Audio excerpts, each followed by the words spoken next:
invisible work, quote unquote. And it's managing the household and family and anticipating needs, identifying options for fulfilling them, and making decisions and monitoring progress. Said to him, listen, I am overwhelmed. Now, I've been saying this for a really long time, but like, unless I turn into the polka dice, we're told because the man makes the money, our time is less valuable.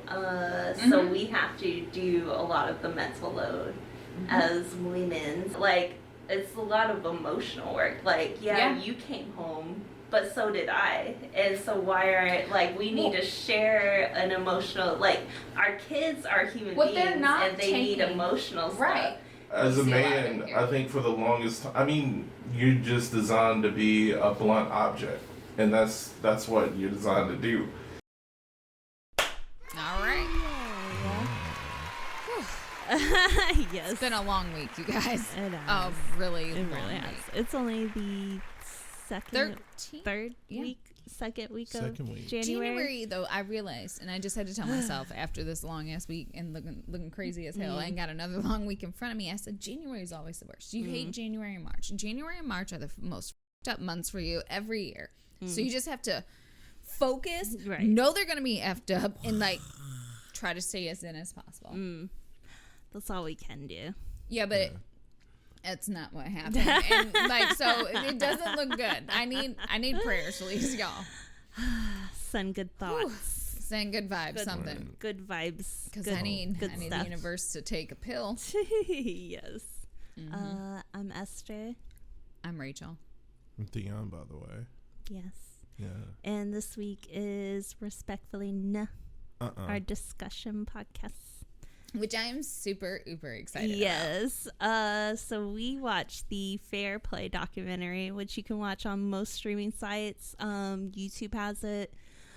What the fuck is the Amazon thing? Prime. It's on Hulu if you have Hulu for free. Yep. That's Prime where me too. and Theon watched. On there for free? Amazon. It wasn't on there Hulu at for time. free. Dang it. Well, it's free because it has commercials in it. Oh, yeah, no, I don't watch commercials, so never mind. Wow, my God. It's the little things that keep me sane, guys. I wasn't trying to be pretentious. I just don't have time. It's a time thing. I don't want to watch your ads. And Rachel watched it first and told us about it because she has a whole family. Yeah. Theon and I just has a whole dog. We just fur parents. So her load is definitely a lot bigger. Yeah. And she watched the documentary, and there's the Fair Play deck that you can get. I ordered that from Amazon. It is a couples conversation deck for prioritizing what's important. Household management. Household management, most definitely. Because there's a lot of imbalance that goes into homes American and such as women. And thereof. Yep. But before we get into the core, one of the questions that I think we can all answer together collectively is who had the biggest mental load in your family growing up? So I'm going to text you my photos so that you can see them. And I had the whole length of my table. I have like growing up. Though. Oh, growing up. Yeah, like first growing. We'll do like because that was one of the top questions because it was like you watch the documentary. If you go to fairplay.com, I don't have my phone on me. Yeah. They have like discussion questions after this. So if you're feeling like you are doing a lot, or if you feel like, if you're just overwhelmed and something's got to give, man. Or you feel like maybe your other half is doing a lot after you hear this, maybe then you can watch this. And then like they have a bunch of questions after it. Yeah. But a lot of it is like kid oriented. But the first question I think is really important, and we can all answer this, Theon and I and Rachel, is who held the biggest mental load when you were growing up? My mom. Yeah. Hands down. And like my grandma, my grandma and my mom, like watching them, like, I guess is how, you thought back then that was how you become like a grown up lady. Yeah. But holy hell. Yeah. And mental load, for those who are unfamiliar, is the invisible work, quote unquote. And it's managing the household and family and anticipating needs, identifying options for fulfilling them, and making decisions and monitoring progress. Yeah, so it's like all that stuff. So like if you're planning a vacation, it's all of those things. Like, you know, you gotta remember to pack, you gotta get your passport, you gotta get your tickets, you gotta get your hotel. Like, how are you gonna get there? When are you going? Does this fit with your schedule? All of those little details. That's that mental load. Who would you say, Theon, carried the most mental load in your family when you were growing up? Oh, mom, no doubt. What are you looking at? Oh, no. What? My God. My mom, absolutely. Yeah. Yeah. So, excuse me. My mom is a single mom, and I think Vicky, my oldest sister, did a lot of the mental load because my mom worked like from sun up to sundown, and like my sister got a car as soon as she was 16, of course, because she's the oldest, and like would traffic us around, and like she was at our games and like things like that. Like, she took a bigger role of being the person that was there all the time. Yeah, that was me too. Yeah, and as the oldest, like, I think you get that. At 12, like my dad was in the military, and then my mom was in school, and like, and you know, in the early 90s, late 80s, there was like this huge women's empowerment. Everybody's got to go to school, and women got to enter the workforce, and so, but because my dad was in the military, my mom had to like change her college programs a bunch of times, and they don't have the accreditation like they do now. Oh yeah. And so, long story short, she was in school for a really long time. So, like, I basically raised my brothers in a lot of ways. So, I've been carrying this mental load from 12. Can I just tell y'all that's 30 years of mental load? I reject that. So, this is where we are at. Yeah, I think my sister did a lot of that. She was the more in-person thing, especially because my mom was working all the time, and she understood more that like it was like you needed somebody to be there, not just provide. Yeah. Like my mom did. So like she was always the like body that you needed. I'm there. the emotional person too. Like yeah. I carry that emotional weight too. Everyone comes to me with their problems. Yeah. So yeah. And that's another thing with that. Do you think you took on some emotional or some mental load when you got older? To a degree. Just because you are the oldest. Yeah, when you're the oldest, you're the assistant manager. So, like, I changed a lot of diapers, you know. Oh, my God, me too. Changed a lot of diapers, vacuumed a lot, did a lot of dishes. I did all the chores. The only thing I didn't do was, like, at some point, Joel got big enough to do the mowing, but then Joel was a little bia because we had a pretty large yard, and my mom was like, well, you can mow the front, but there was like an incline of like 90 damn degrees, and my friends would always seem to drive by when I'm like dying on that thing, and I hated life. So because I suck at outdoor chores. My brother would do the mowing when we had the push lawnmower, but guess what? When my mom got a riding, because we had an acre. A riding lawnmower. No, we had an acre too. Yeah, or almost an acre, damn near. And like Vicky would go out there with her top, with her bikini top. That was my mom. And just be riding the lawnmower. I was like, yeah, you're doing it now when it's easy. Yeah. Right? Now, my dad had like a lawn care business, so he had riding mowers and all kinds of stuff. That's but me and Vince had to use push mowers. Oh, what? Now we each got a push mower each to use. Yeah, well, because he's teaching them something like dead ass. I have never to this day mowed a lawn on a. I've never mowed a lawn with a riding lawnmower either. And How many riding lawnmowers did my dad own? That's sad. Several, Sorry, that's weird. But I have never used one for mowing. That's like how I didn't get to go up in a helicopter, but everyone else did too. My dad flies helicopters. I feel you on that. There's like a missing piece of us. Yeah. Thanks a lot, dads. I appreciate that though. It did teach me a valuable lesson.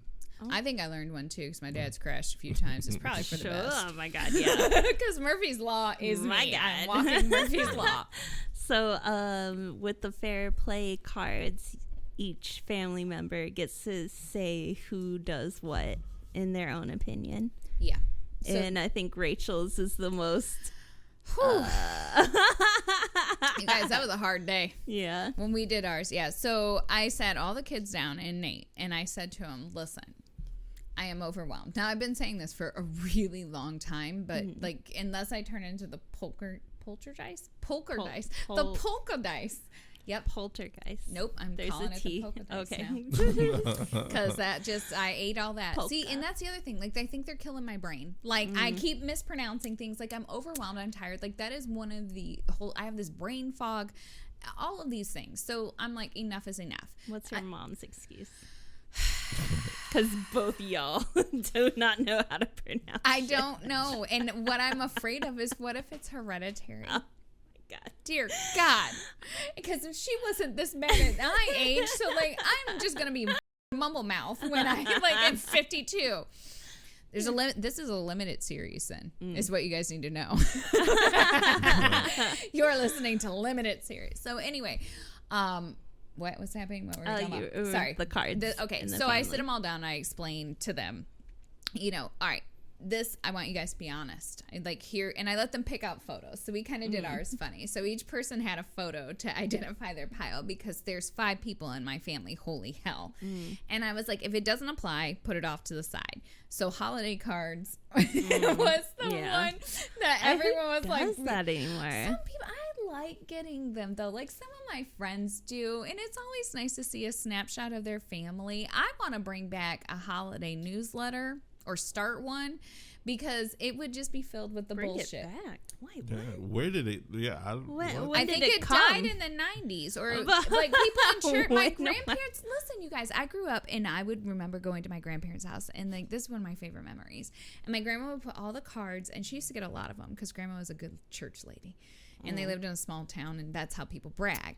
So it was like all of these secrets were revealed. And I would read these letters out loud to her. And I was like 15 or 16 because, I can read between the lines. I've always been, I was like, Grandma, so she actually got a divorce. She's not just on a cruise. This is exactly. So like my grandma and I would have the best times with that.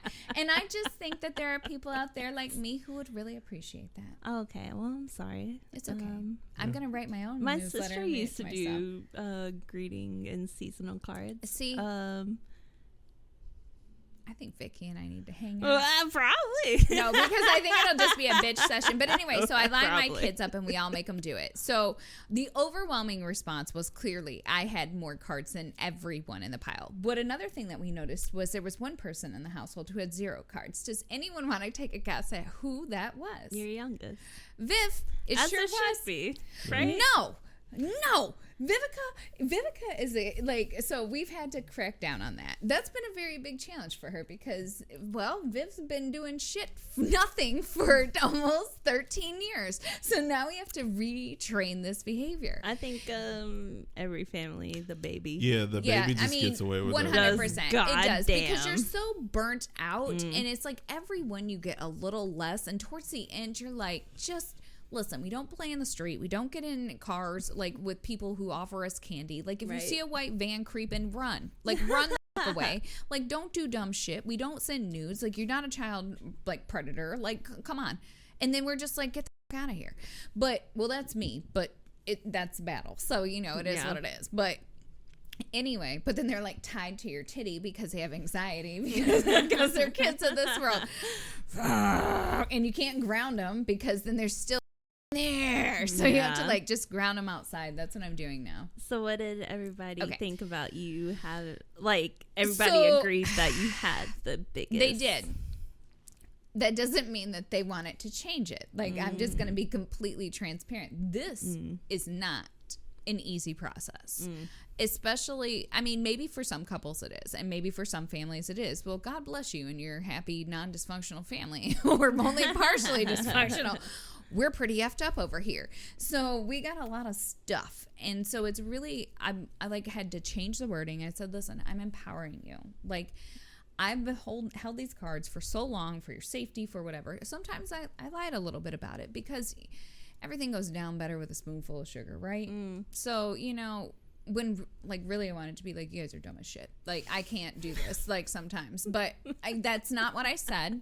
I know. And I think full disclosure, guys, they are dumber. Like, not trying to be mean. Like, we unfortunately have not equipped them through the school systems and things like that with the same. They didn't get the same education, and also they didn't get the same upbringing. The world is different. So I don't know if I want to say dumber, but like as far as with like that critical thinking piece, we have not enabled these kids to critically think. Like, we march them from classroom to classroom until they're in 8th grade. They wonder why 30% of 9th graders fail. Like, you have to allow some choices, and I get it, but we have got to get back to the basics. Sorry, that's my little like pedestal. I'm gonna stand on it. Nope. What is that? It's not a pedestal. Thank you. Soapbox. You knew the word I was looking for. So anyway, but you know, I say to him, I was like, listen, let's all have a discussion. We're gonna discuss each card and who should do what and where you guys think it should go. And then we're going to discuss what each card entails, because a lot of the problem is so like there was one that had to do with gifts. I'll use that one. So the gifts card, and it was in my pile, of course. And I said, let's talk about gifts. Okay. I was like, the thing is when's my birthday? And you know, it took them a second, a few of them, oh yeah, no, but this is my point. They're not the keeper of those dates. So I was like, when you talk about gifts, it's remembering that someone has an important event.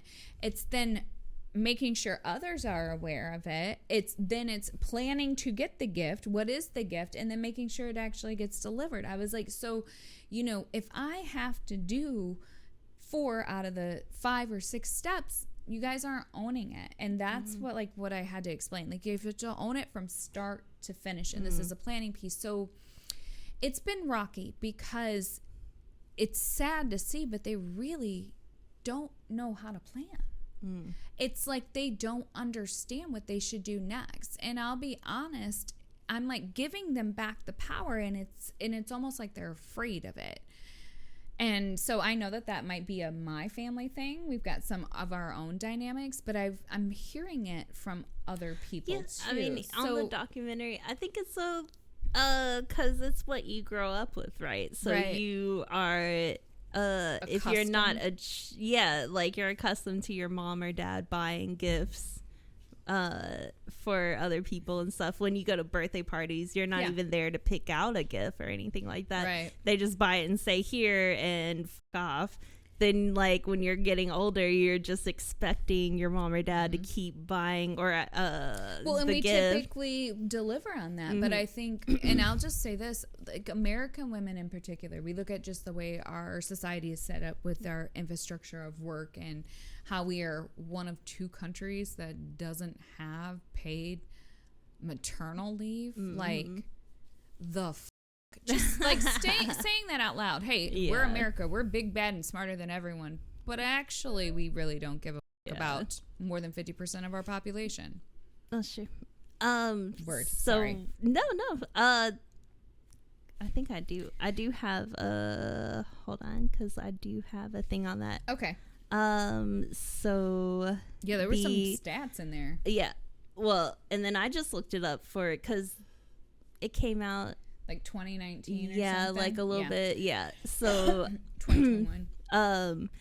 Right now, even like, okay, wait, actually, hold on. Because first I want to talk about a little bit more before that. Sorry. Because it's like maternal and paternal pay. Like, that's very important. But why is it important? So the documentary brings up like a very basic thing that we're taught is that men are problem solvers because women are too emotional. Yep. Which is not even. But see what we're seeing, and I know we're on a precipice of change. Like we can feel it. For we've had this inclination, this rise of violence, especially against women, and women are sometimes part of that piece too. But then we see the change in the workplace. Like we are tired. We are tired. Women were the ones who flipped the polls this year. Like we are tired of and I don't want to like label everything as a patriarchy, but we are tired of that. There's no reason why we today in today's world are doing this much, why we feel this way. And men are still, and the problem is they keep fighting us and trying to convince us that it's because we're not doing even more. Yeah. And we're done. That's why you see women my age group saying, fuck you to dudes. We're out. We'd rather be single and live alone because we're happier and we're going to live longer. And see, like, the thing is at the end of the day, it doesn't need to be like that, yo. Yeah. Like, it just doesn't. And also, like, women are pushed to manage and plan everything, but that's already a full-time job in itself. No shit. And that takes a lot of the mental load and like just managing, just planning, and those are actually paid jobs, like jobs. Like project manager and project planner are two different things, and they get paid separately. Like they are like, and because of and then we still get paid less. So we hold on. So we rock the ship at home. We rock that shit at work. But you guys still think you need to make more money than us? I'm coming for your dick. Put it on the table. I got a 6-foot machete. That is statistically not true, though. Women see, this is a statistic bullshit. They do not make less than Sit the fuck down. Yes, they do. I'm sorry. I'm a woman. I have a vagina. I know I make less. You look it up. It's like it's that's not true. Like no, I was agreeing with it for the longest time. You want to know why they make less? Okay, fine. Let's argue that point real quick. No, it's not even an argument. It's like it's an argument. Facts. It's like women don't make less than men. Okay. Yeah.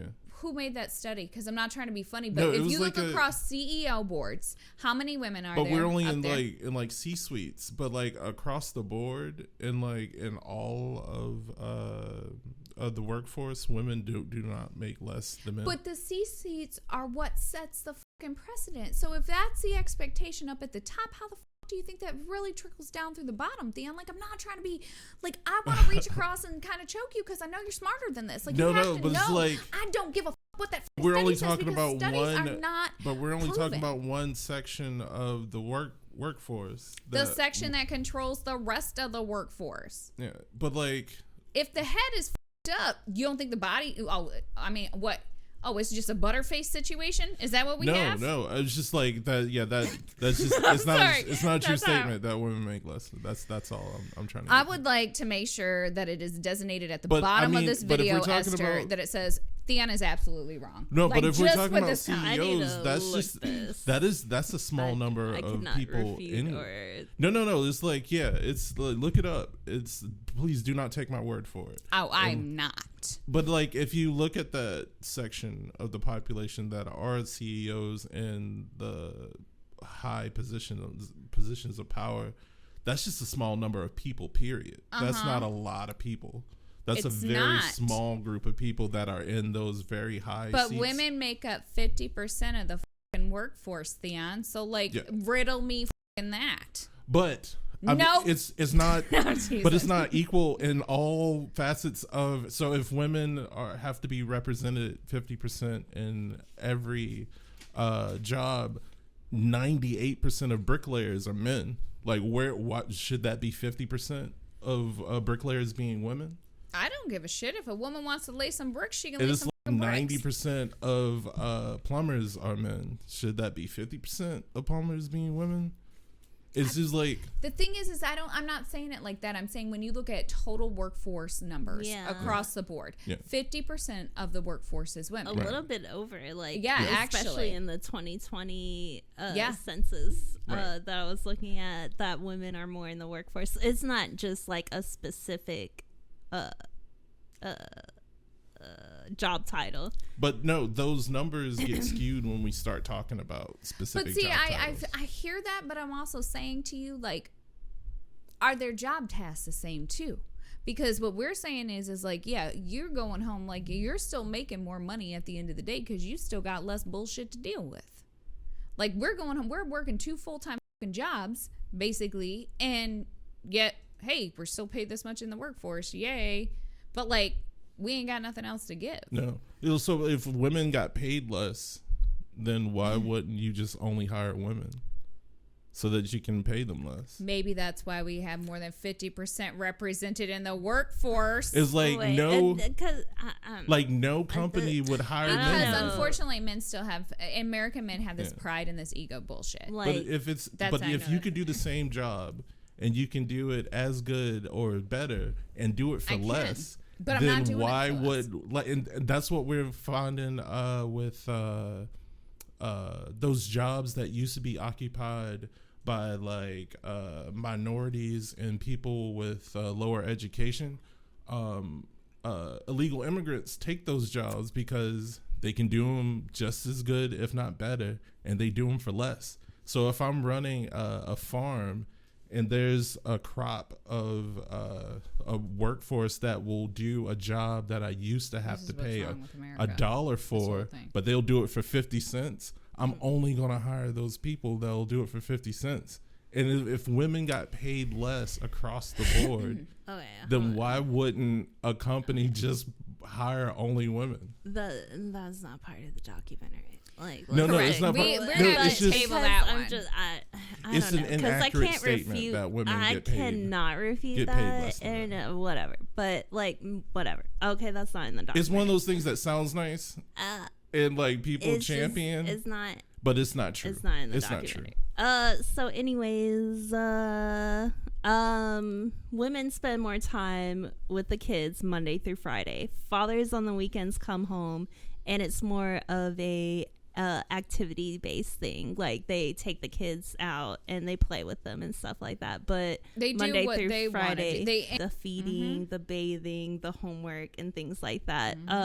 So right now, the labor stats is 31.3 million women with bachelor's degree or higher are in the workforce, and only 30.5 million men are in the workforce. So we have a significant number more, and so there's more women's working. So there needs to be a turntable between this, but we'll get more into that. So in the documentary, it talks about toxic time messages. Wait, hold on. I have to say something about that number. Do you know when that number was pulled? Because we lost what was it? Some 20 million or 10 million. I'll look up the number right now and tell you. Women to the pandemic that weren't able. Oh, this is 2020. Right. But how many did we lose prior to that? That's what I'm saying. This is 2022. Okay. This is last year's numbers with that. But the toxic time messages that women hear a lot is that your time is less valuable than your partner's because usually the men make the most money. Oh, okay. So we actually had 2 million more February. Women. This one's the December or the November count. So it said 1.1 million left the labor workforce during the pandemic, accounting for 63% of all jobs lost. That makes sense. 63 though? That's a crazy ass number. But yeah, so we're told because the man makes the money, our time is less valuable. So we have to do a lot of the mental load. As women's, and this is only the cisgender role. Yeah. It was very interesting. They did a lot of the LGBTQ couples on there, and watching that was the cool part. Well, even some of them had more you do a little bit more than me type thing, but it wasn't as fair. Yeah, it wasn't so unbalanced. It wasn't so unbalanced, and they also didn't have kids, so. Yeah. Women are better multitaskers, but see, that they just tell us that. I mean, gender doesn't matter. It's more of a personal thing, whether you can multitask or not. We are forced into multitasking, and men are not. Yeah, it's you got to do this, and not this, in the and same then your way, own I stuff. guess. Yeah. And women just know how to do it quicker or they know what they want and how they want it done. So it's easier if they just do it instead of me doing it and then getting told I was wrong. Yeah, so that's that weaponized incompetence piece. And so what I have discovered, though, and I hate to say this, and thank God my family doesn't listen. My family is the worst at this weaponized incompetence piece. Vivica is super good at figuring out a way to get out of something by being incompetent at it. I see it from all of them. Every single one of them. Nate included. My mom included. So what I have had to do and what I'm having to do, which is really shitty. Can I just say how shitty it is that like I'm having to do these tactics because I'm not respected or listened to at this point? But yeah, like I'm weaponizing my own incompetence because I am the keeper of all things, because people refuse to put their shit away. They don't know where anything is. So mom knows where everything is. My steady answer is, I don't know. You know I know where that shit is. Guess you ain't finding it. Don't know how that works out. Guess you may have to look for it. Like you may have to put in the effort. So like I'm doing the same thing, but like I'm gonna give it back to him, and that's something I haven't done. So, but if that doesn't work, I have to move out. Like I cannot. I'm gonna lose my mind. Well, even in the documentary, the dude was like, yeah, like she homegirl. Okay, like first she says she has a blueberry meltdown moment. And the blueberry meltdown moment is she's juggling everything, like picking up her kids, doing her job. She's like holding a contract in her lap that a pin is stabbing her in the vagina. I don't know why she kept letting that happen. I don't know. Because but maybe she's trying to drive maybe and do that all pain shit. was just like, you know what, I'm alive. Yep. And you know what, hey. And then her husband was like, I can't believe you forgot blueberries, or I can't believe you didn't get blueberries, one of those things. And she had to pull over and was like, what the holy shit, right? Why the does that even matter when I'm like doing everything for our kids? I'm trying to juggle my job, and all you care about is the blueberries right now. And then like he was saying later how there was a hobo jacket, I guess, and a beer bottle broken in the yard, and he texted her about it, and she was like, whatever. And she comes home like later that day, and the shit was still in the yard. Like, what the so this is something I deal with in my home all the time. This is where that magic fairy comes in. So everyone in my home believes that like things just get picked up. Right. They don't know. It's like they have this, what? How? And I'm like, I'm the fairy. And this year was really rough for them because they had to learn that. Like, you have spent all my fairy dust. We are done here.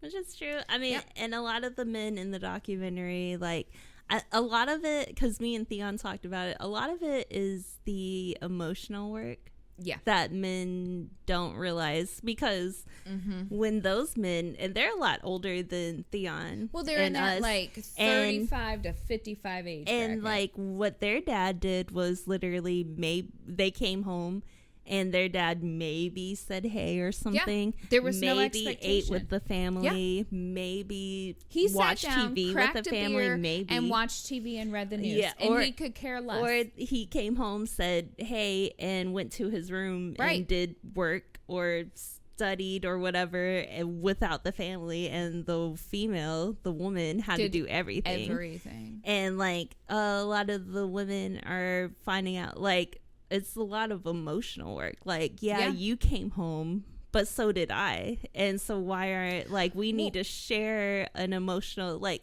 our kids are human beings and they need emotional stuff. So, like, I need you to be there emotionally. And also, I shouldn't have to tell you that our kids need to be fed. Our kids need clothes. God, that is like you should be more attentive and like aware of stuff like that, like intuitive. Like, why can you not like because if you need to eat, our kids need to eat. Like those are, if you need to pee, our kids need to pee. Like you're human. Like those are the things. Like I literally if we had don't that have conversation. Any shit tickets, then or if we're low on shit tickets, go buy them. Well, what I was gonna say to that piece though too is what like the big stat that we're talking about, women in the workforce. Those guys that are married today, like a lot of their moms didn't work because you didn't need two incomes to survive. That's where we're at today.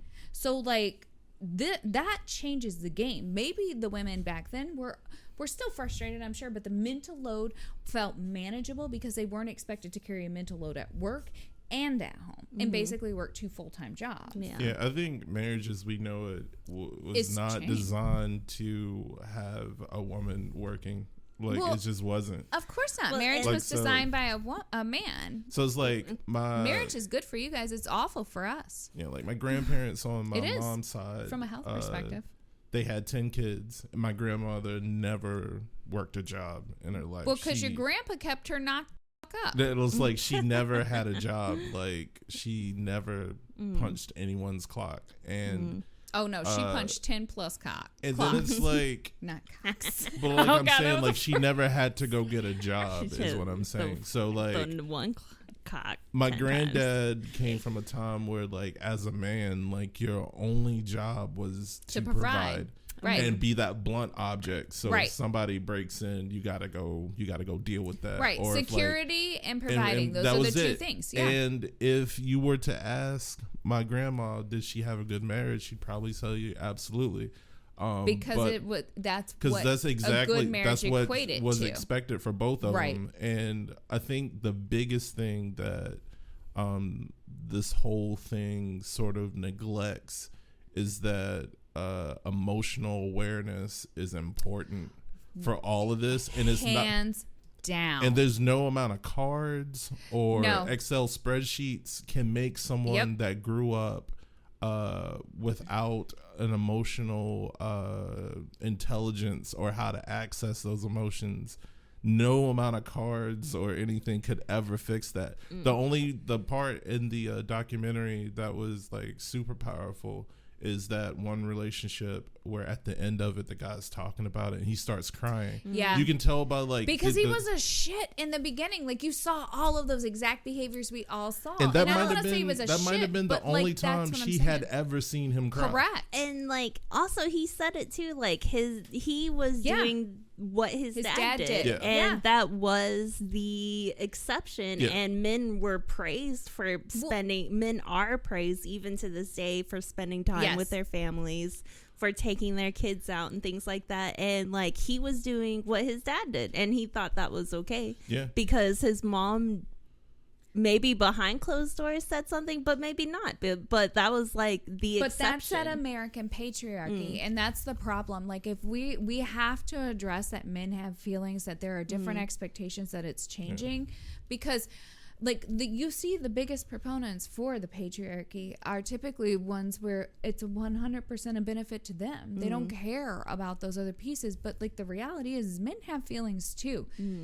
What you decide and what direction you decide to take them is like the trajectory. But it does. The emotional awareness piece, you're 100% like getting, because I'm going through that right now with like my own family. They don't see it. So not only am I having to teach them what a task does from start to finish, I'm having to teach them all of these things that, because I guess the way I grew up or who I am, I saw. I wonder if emotional awareness was not bred out of men, because the men that are typically emotional aware aren't the ones that are procreating. Those men aren't the ones that are having children and multiple children, and those don't tend to be the men that women are mostly attracted to. So that emotional awareness, like over time, over generations, I'm pretty sure if you went farther back, there'd be a much more even number of men that were emotionally available and like what do you think, like 70s? Yeah, but farther back than that. I'm thinking like 1700s. You think they were like, and I think it's just gradually bred out. Maybe. So you may be right. And then it's like if you are a woman and you grew up in a house with a father who wasn't emotionally available, what are the odds of you dating and marrying a man? You want me to tell you? If you don't do the work, 0. You will not trust and believe. And then, trust and believe. It's impossible to get somebody to change something that they don't see as is wrong. A problem, and that is the big. So there, I'll be honest. That's where like Nate is. I feel like sometimes he sees it, and then other times it snaps back, and I'm not sure if it's this internal battle, which I think it likely is, because he's a man of a certain age with these expectations. Like I said, that 35 to 55 range where like you're a man if you're hard and like you do this and like you can't cry, men do this. Like it was a gangster rap age. So like no shit. It's just I think, but that bravado comes from decades and generations. It does, but it comes from like that American insecurity. And I'm going to use American men just because I'm an American at this point. But like you see that everywhere, and it's like it can be traced back. I think it crosses borders. Well, I agree too, but I think as a man, I think for the longest time, I mean, you're just designed to be a blunt object, and that's what you're designed to do. And so it's like, and then with growing up in a house with a mother that did everything and a grandmother that did everything, you associate that with just being a good woman. So it's like my mom was a good woman because she did all those things, and my grandma was a good woman because she did all those things. I'm not. So if I'm with a woman, because I don't cook, I don't clean. If I'm with a woman that doesn't do all those things, I'm like, well, that's just not a good woman. Right. And if I'm not that blunt object, then I'm not being a good man. But like the way that modern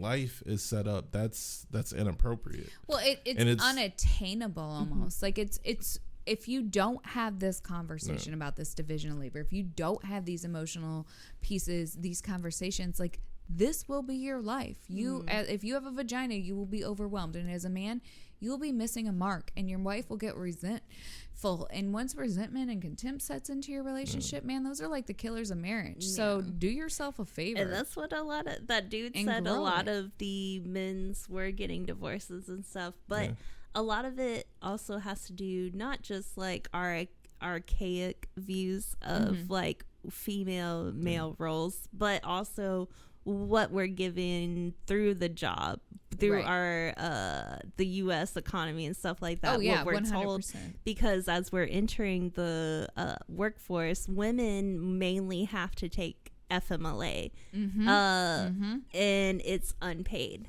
Yep, and mainly because obviously you're the pregnant one country, or the two countries that don't provide any care. So like having a job that will provide some sort of maternal leave is rare. Yeah, in this country, it's super rare. But it shouldn't be, though. Yeah. But I mean, no, that's rare. Oh, I know. But a company that will provide paternal leave is almost non-existent. Oh yeah. Oh, and then so like that. Still, you're that blunt object. That has nothing to do with you. But see, that's societal shift. Men have to start demanding those pieces, and then not just demanding them because they want the days off from work. That means you show the up at home and you help your fucking wife out. Like, don't stand there stupid talking about, I don't know how to change a diaper. Guess what, motherfucker? You're gonna learn same way I learned. Like, I don't know if this is anything that can be fixed like within like a generation. I think this generation coming up are way more emotionally in tune, and sometimes that's really annoying as their mom who doesn't want to deal with any emotions. But I'm gonna say this: they are kinder. Well, yeah, you got some bulliers, but like they're kinder and more accepting, and I think that's where it has to start. To a degree. I mean, no, but I agree 100% that there's a lot more emotional awareness from both genders. All genders. But still, when we get down to brass tacks, like who gets to procreate and who gets to contribute to the next generation, I think you're still going to find that the men that are emotionally available still will not procreate at the rate of the men that aren't. And I think that's the issue. And I don't think that's anything that's going to change. But is that terrible, though? I mean, it's very terrible. Why? Well, yeah, because the whole point of this, the whole point of this documentary is the emotion. Well, you're saying procreate, so I'm assuming like you mean make a child with someone. Well, I mean, yeah, because that's the whole point. Because with all this is that females are taking the full mental load on shit like that. And like the whole thing is not that you're there as a body. Like you can do that at a job. You can be a body anywhere. But like the whole point, the documentary didn't say it outright, but me and Theon discussed this. But like the whole thing is that the men's basically weren't emotionally there, because the whole point is like if you are intuitive and you do things outright without being told, that's because you're emotionally available, and you're there and you're present, and not as just a body, you're just there and you're playing with the kids and like you are. It is an emotion. You have to be present mentally there. And like the documentary doesn't really say that, but honestly, like it alludes to that basically, because that's the whole point of therapy too. Right. Like all these men's go to therapy because are doing therapy through this whole thing because you know what? Hey, yeah, you saw your dad do this and that, but your dad wasn't emotionally there, so you don't know how to emotionally be present for your woman. And your woman, all this stuff is what requires that. And like your kids need emotion to someone to be emotionally there, and your wife needs somebody to be emotionally there because she can't dump shit on the kids, even though that happens all the fucking time. Yeah, I think we're seeing the shift though. You with need that. to dump shit on another adult, which is your spouse, and that's the whole point. Well, I think what we've seen though in the data, I think you probably have some of it, is less people are getting married today.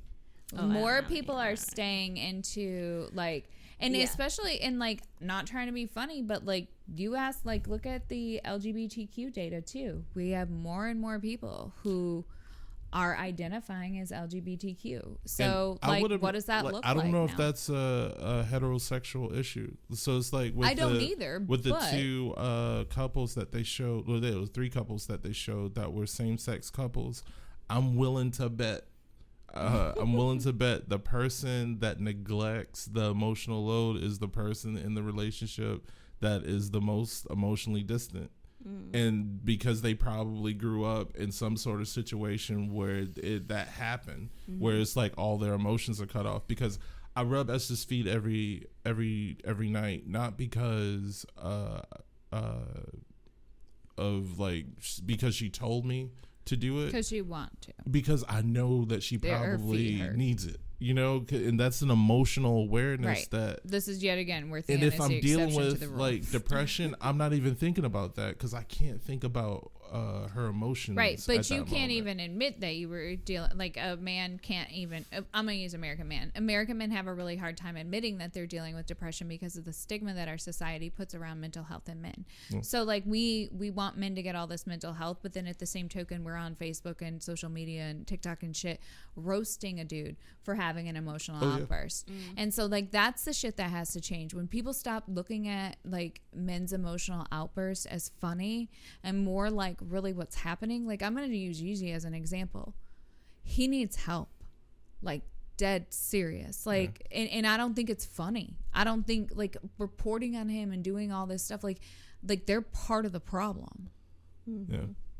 But you know, but that's a whole cultural shift, dude. We have to demand it. We have to stop watching it. That's we have to stop doing it. That's a lot. And it is. I don't know if maybe I'm just being no, you're being honest. Right now, we haven't gotten to that point. I think it would take a catastrophic event where lots of people are gone, unfortunately, for us to even maybe get close to something like that, where you have empathy and shit for other people. That's a rarity that, like, even like just like men would just like have that.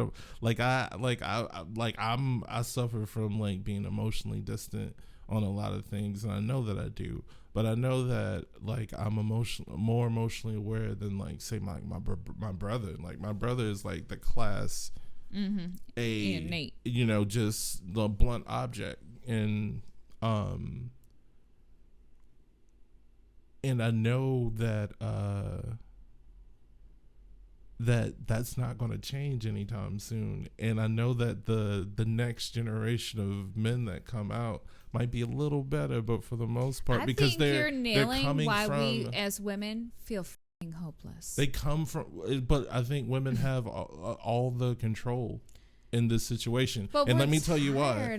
Let me tell you why. Like women have all the control in this situation. Change my mind. Like who you decide to be with is monumentally important. 100%. Monumentally. But we aren't teaching our kids that. I am now. Like you can't change. It's easier to be choosy than it is to change someone. And that's the point of the documentary too, because the whole thing goes back to it starts at home. It does, because like what you set for your children is exactly what they're gonna go for, because that's who they learn from. I mean, kids can decipher shit from 4 years old.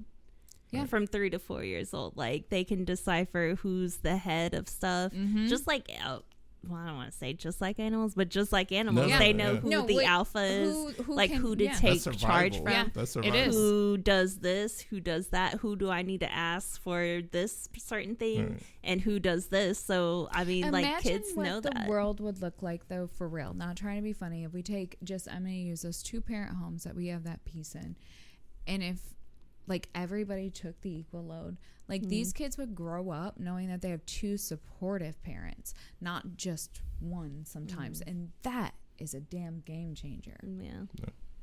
That's a resiliency factor for all the fucked up aces everyone's got. Those are the things that keep you successful, though, for real. And I think as a society, if we are truly passionate in trying to create that, I think we have to roll up our sleeves and understand that that ideal that we want might not be one that we'll be able to see. Like, this is probably going to be something. I think we have to celebrate the wins and really just keep people motivated, because I think you're right. It's going to be a long time. Like, if it's civil rights, we're in like 1874. Yeah. And just understand that it's going to be I will tell you from like several a woman, generations before we actually see the results of the hard work that we put in now. I'm so overwhelmed, though. Like, some days, not gonna lie, like, I realize that. Like, I think deep down I realize that, and I'm just like, why bother? So I have these constant moments, and I don't know how many women feel like this, where I'm like, there's like the angel on this side, and then inside there's the devil, and I'm like, am I gonna save the world, or am I gonna blow up the world? And some days, more often than not, I choose to blow the world up. But I don't like how I feel about that afterwards. So, like, I guess what I'm saying is, just wake up and do your fucking part, man. It's not that hard. You know what your needs are. If you got needs, everyone else around you has needs. You are not in this bubble of needs alone. It seems so obvious, and it seems like it's something that should be easily understood, but those emotional humps are hard to get over. And that requires like professional help and time. It does, but we have to stop making it like a problem when men seek help. We have to stop laughing. We have to stop. Like, if a man is having an emotional meltdown, we have to stop. Yeah. And I think, I'm sorry, Joe. And going with the societal thing. So 27% of corporate America has paid paternity leave. Yeah. For the men's. That's quite interesting. And paid maternity leave has dropped from 2020 to 2022 to 35% of vagina leave. And this is like corporate America. By the way, that typically, so I don't know if you looked up the number of actual days that corresponds to. So a lot of the plans are fucked up. Like, they'll pay for only like 2 weeks. Yeah. 2 weeks, and then you're on FMLA. But yet men get a full ass paid 2 weeks regardless. But we know we just shoved, I don't know, a whole ass human out of our vaginas. But hey, come back in 2 weeks. And I know women who have had to come back. Oh, and men have so the whole thing with men is they get a little bit of a raise when they have a family, but the caveat is that you have to keep work as the main priority. Like, you cannot take off days and shit like that. Like, no, that's for the woman to take off of, obviously. Yeah. But you have to keep working through. And 76% of men's return to work within less than a week of having a kid, which is like shitty, and like that sets the precedence of the women. They took a day off. Yeah, I mean, so I got between the workforce and like a personal thing, like, and then you're caring for another human and yourself. So that you triggered something. So with the first year I had Naomi. Well, no, it's not a bad thing. It's just about, like, I'm just going to throw some stats out here. The first year I had Naomi. Now, mind you, this is 2006, and so I think I made $31,000 the year before. I made $26,000 the following year, and I only took the paid time off that I had. But those were from all the sick days that I had to use because I got a sick infant, because I was the only one who could apparently manage that. Yes. So you're talking a reduction in over $6,000. Then that doesn't add in the cost of childcare. And mind you, we're sharing that, but my God. But do better, America. That's the whole point of men. Like, you get a little bit of raise because you're having a family, but this is like more corporate America than anything. But also, you have to keep your job that's your at whole the contribution full. to the family. Yeah, that's, exactly. If you like don't do that, money. then what's well, and the your expectation whole work purpose? has is like, well, your wife will handle that or whatever. And see that we have to change that shit because you can't. What because did I just tell you? Your husband can't. What I hear you saying is the top 10%, we just have to take care of them. Like, interpret it however, by offering them coaching or a friendly game of dodgeball with knives. I mean, that's the same thing with black coaches in the NFL. You got a lot of like old white billionaires who became old white billionaires by behaving a certain way, and for someone to tell them, hey, you should do the thing that's opposite of what got you all this money, and see how fast that works. It's just not. You know what happens though? Like, we're like, I'm hoping we are, at least with the workforce, at least as far as like our work expectations and conditions. I think we'll see a lot of gender peace in that. People are getting mad. It's not going to work well for a long time. So, like, we're on a cusp of, like, I want to say, like, an industrial revolution, like worker change.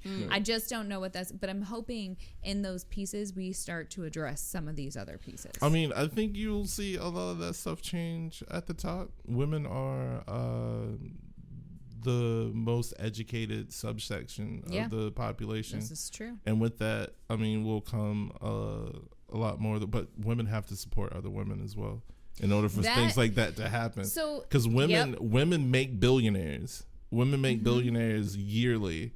Oprah became a billionaire because of women.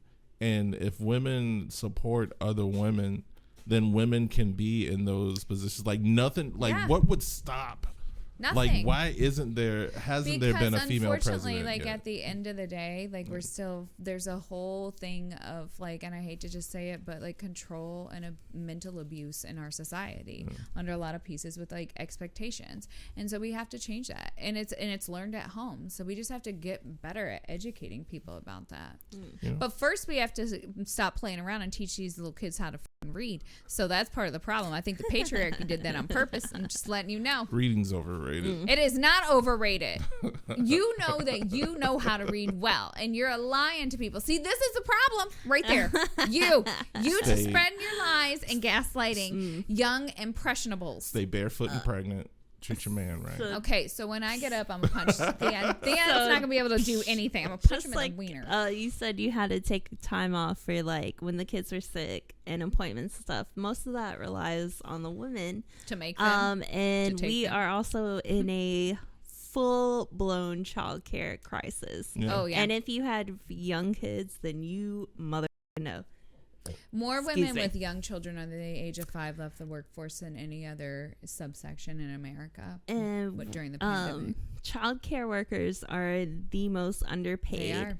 1 of 10 workers are living below poverty, and 1 of 4 of them get insurance from the job. So if you really want to know more about this and want to make some changes, watch the documentary No Small Matter. It literally talks about all of that. The average child care worker pay in America is less than $13 an hour. Which is crazy. But which is insane because these are your most precious commodities when you really think about it, but we don't have a choice. But I mean, teachers and where are else paid are you going to put too, it? So what are we going to do with that? So, well, I don't know. There's only, 58 plus other fucking countries who have figured that out, America. And childcare is super expensive, so why are the workers getting so fucking underpaid?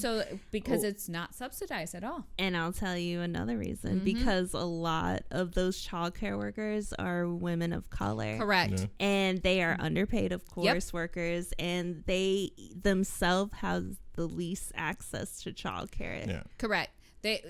I cannot. Like, if you want to do an episode about this, I'll bring all the stats and figures because that's my soapbox this too. Is your shit. I cannot tell you. So, especially during COVID, we had to put in place the American Rescue Plan Act because, goddamn, childcare was not it. But the shitty thing is that they gave very less than at first was needed. It was like under 3 billion, and everybody else was like, no, we need like over 30. So we gave to keep more money. So they gave to the military $3 billion. No, it gets worse than this. So I remember I was so fired up over this, but childcare got $3 billion. We bailed out the cruise planes lines and the planes. Yes, more money. Where, by the way, great, we bailed them out. Why were you traveling? No one was. Why were you traveling? They during weren't. a But that's why. pandemic? So we had to bail them out because they were going to go bankrupt. But like childcare only got 3 billion. 3 billion across like America. the United States. So they did have to boost it. Yeah. Then they put because this act, and it was 24 billion. To stabilize grants, plus another 15 billion in additional. Each state got. So what Georgia, because we're living in Georgia, is the main points that they said. I didn't go into the full thing. That's okay. I probably got the details. That Georgia provided grants to communities to strengthen early childhood systems and to fund 10 new community transformation grants. So I was and actually extend in charge of existing grants, increase compensation, recruitment, retention, expand opportunities. Other states expanded access, increasing limit income eligibility. So like their subsidized childcare. So we did that it would be a too. little bit higher. Yeah. Because the pandemic we're all, pays and stuff. We're all we did make those adjustments. Like the poverty line is not the poverty line. However, we only serve like 19% of eligible students, but that's a funding thing. It is, and that's awful. Other states were waiving and reducing co-payments with childcare assistance and expanding mental services. That is a piece that they're working on. I will say the one piece that Georgia did really well is they took the last part of the ARP and they set it up so that way you could fix pieces in your facility and then you could also pay your employees more. The problem is now, though, is that we've moved our employees up in pay. It still hasn't matched inflation anywhere, and that funding expires next year. Yeah, and that's really scary because then so what scary happens? Because goddamn, this is childcare. So what more people don't realize, though, too, in the same piece is that back like in 99, 2000, 50% of all college graduates were going into a field of education. We are at 12%. And that includes early childhood, and early childhood is even less. So who will take care of the children? And the thing is, like, during the World Wars, when women needed to support because all the men's were gone, they had childcare at the jobs. Like, it was affordable, it was government funded, but now we can't get anything of that. Thank you, President Nixon, you piece of shit. What else and other things have you done that hasn't fucked up America? Oh my God. But goddamn, did I tell this you one whole time, thing, my mom's password was Nixon is a dickhead. Swear to God, I laughed so damn hard. I just had to share that. But like he totally broke that down because I mean the whole thing is we pay goddamn taxes like every other country, and every other first world country has government subsidized shit, which is the whole point of taxes, and not just the healthcare is free because goddamn you pay taxes, but so is childcare because you pay taxes. And what the else am I paying taxes for if it doesn't help me as a person? Esther, we can fix this.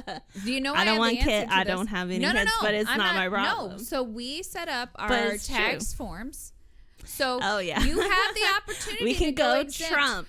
And we can just say exempt. So everyone has an option. If everyone decided to go exempt, and not even everyone, if just enough people were like, you know what, I'm going to go exempt, and you can go exempt for a month. Go 1 month. Most of us get money back anyway. It's not really good, but it will change. Our votes will count. They will stop playing around in Washington, and our voices will finally matter.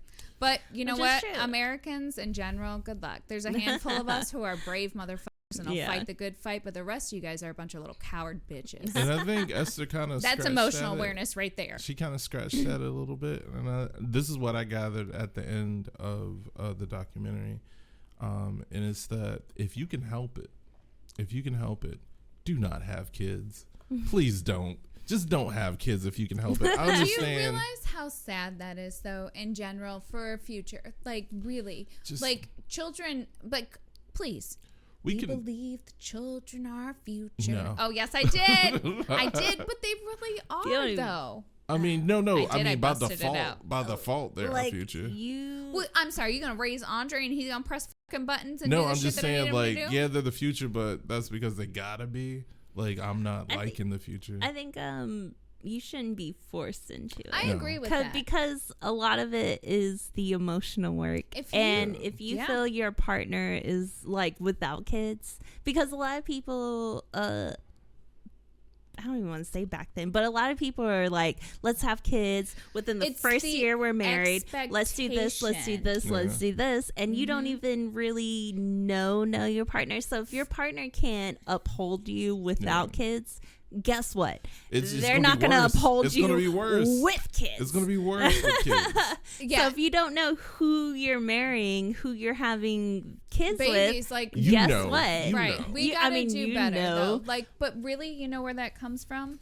You guys home training. Not just that, you gotta love yourself. Like, because if you're out here making bad decisions for not just you, and I'm not saying kids are bad decisions, shit happens. Like, but like at the end of the day, like if you're not being real, like you gotta heal yourself, man. I'm right there with you. Come and join me. It's a whole. I mean, it's a whole thing, and you know, a lot of people, a lot of women hold a lot of that stuff in because that is what you. Saw like your parents did that, that's like your mom hold a bunch that of shit stuff on its head, and like, you know, everybody has a blueberry moment. Mine is with Andre, because I walk him 5 days out of the week, 10 minutes out of my fucking time. Word. That's and 50 minutes a week. I just want 2 days of not picking up his shit, and sometimes I have a blueberry moment with that shit because I have to pick up his shit more times than I want to. And you know what? I'm just not. I don't like. I like Andre, but I don't really fuck with him like that. So okay, like well, weaponized incompetence. Weaponized incompetence. Are you a member of this household? Is Andre a member of this household? He is your kid child. You need to pick up the poop. I walk 2 him. days. I walk him. Are you consistent with your efforts? Because like, your voice changed and I within detected these a lie. 2 days, I still have to pick up his shit. That's true. And so, yes, I do have a blueberry moment. And then you're like, are you mad at me? And it's like, should I be mad at you? Like, should I not be mad at you? Like, what the because like I'm like in the shower and I'm just like, why do I have 2 days where I cannot pick up shit? And like all I have is one fur baby. I don't even have a whole kid. Tip the scales. The shit was like too much. 2 days because like even Sunday you can walk him, but guess who walks him? I do, and that's fine. But like with 2 days, though. I'm asking for 2 days to not pick up Andre's shit. Everybody has a blueberry moment. I'm pretty sure you have a blueberry moment. I do. Of what the I do.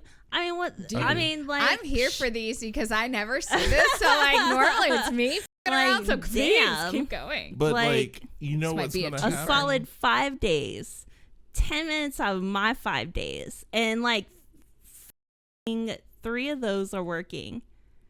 I have to pick up his shit. 10 minutes, I walk him. I walk him around this stupid community. He shits 3 to 4 times because he can't choose a spot. And I just want 2 days of not picking up his shit. Yeah. And you know what? Everybody's blueberry moment is different. Especially because I don't have kids. This is my asshole. This is my kid. Yeah. This fur shit. And it's like... This fur ass. You would never... And I just want 2 days. Yeah. And I don't get it. When Andre... it's gonna be years from now when he passes away. I'm gonna be so happy. You're gonna start thinking about getting another dog, and you're gonna be like, nah. I'll be like, wait a second, hold on, this is not the answer because I am taking the fuller load. You know, I have to drive home and be like, I wonder if he's gonna shit when I come home. So what she just which is told like you 6 o'clock was a super vulnerable moment, and you were not emotionally available to percept that. So like when you replay this back, put Theon's what you really want to say. Joking. No, Theon's always putting a joke in it. So whatever. No. Theon, you might get like choked out by his poop bag with poop in it if you don't go and handle these 2 days. Like I am as the voice, like Esther's not here. Theon, if you really don't handle these 2 days, she might like throw a shit bomb at you for real though. I think she needs this blueberry moment. I think she does, but I think you need to see what because what you missed then in the documentary was she said at another point when he wasn't getting it, and I think it was the jacket, and she was like, I guess no, there's no way he didn't see this. He must be dead. And then when she saw he wasn't dead, he was almost dead, and so that's kind of like where you're at. And he then saw the murder in her eyes, and he said, shit. See, and then he had to make a change. This is very selfish for a number of reasons. One is I need her to have these moments because I want her to still be sexually attracted to me. Because she won't be if these moments didn't exist.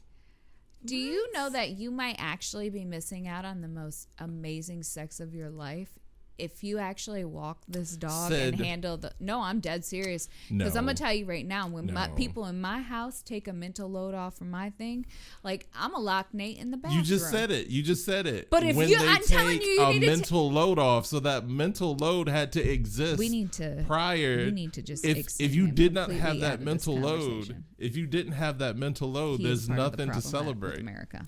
There's nothing to celebrate. You're part of the problem. He is just fucking around. He is. But right now he's being part of the problem, and I don't want innocence ridiculous to believe. Because he knows I had to pick up shit today. She had to pick up shit even though it was his day off. It was totally my day off. Why didn't you get up and pick up the shit? You were just being lazy. Because guess who came and picked it up? The magic shit fairy. And guess who only walks Andre once on my days off? And you don't have to worry about picking up shit at 9 o'clock at night. No. When you come home. Okay. But so you can. That is the whole point of fair play. Yeah. And I thought summed it up amazing. Listen, I got all this stuff on Amazon. Google it. It's by Eve Radinsky. I'm sorry, Eve. I fucked up your name, but we could be friends.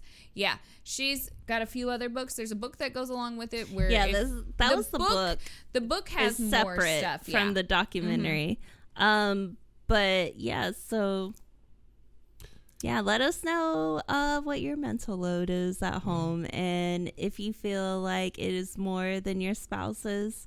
It doesn't even have to be a cis heterosexual relationship. No. Like if you're carrying too much, let us know. I mean, one person I think always does that because you see how your family does, and then you could think about when you were growing up how your family dynamic was, like who carried that mental load, because I think that really does, like really that is the root of it, because what the whole basis of this documentary is, like it starts at home. It does, and the whole point is to change home. So then you change corporate, because once you change the mentality of the boys and girls in your home, then they grow up and they change the mentality of their kids. And then it's like a generational thing, because what we're thinking now is very archaic. It's very generational. We gotta the women have to shut up and do this all the time. And the men just like come when they want to, and maybe they'll do stuff. And I brought you some money and dinner. And maybe they'll just not do anything and just be... Oh, you did your dishes? Unavailable. Yeah. So, I don't know. Let us know what you think. It's about balance. You got to give them a little bit of poison with the medicine. You know what? You might get a little bit of poison in your dinner. I mean, fair play, right? We're all giving a little bit of poison. Just a little bit of poison. I say check it out, though. I'll keep you guys updated, but it's definitely really a challenge. I think it's very eye-opening, insightful. Even if you don't decide to put it in place, it's good knowledge. It is good knowledge, because I think a lot of people carry that mental load and don't know how to express it. And this is a very good way. Even the website gives you a little, like, blips on how to bring it up and like what questions. How to get your partner to watch so and if be you involved. feel like that, then definitely go to the website and look up the documentary. You can watch it for free if you have Hulu. If not, you can do Prime or there's so many other ones. There are a bunch of them. So let us know. And next week we will talk about some true crimes. Yeah. Ooh, on our Theory Tuesday that were solved last year. I'm excited about that one. Or it's gonna be a new true crime of Esther killing me. I mean, one or the other. Well, that you make the assumption that people or like Andre would will know just go to Grandma's that house. You got disappeared. Don't want to do it. Like, dude, you make the assumption you forgot. Yeah. Esther wouldn't have to work alone, Theon. If the audio sounds different, that's why. Might have caught some. All right. We will talk to you guys next week. Bye.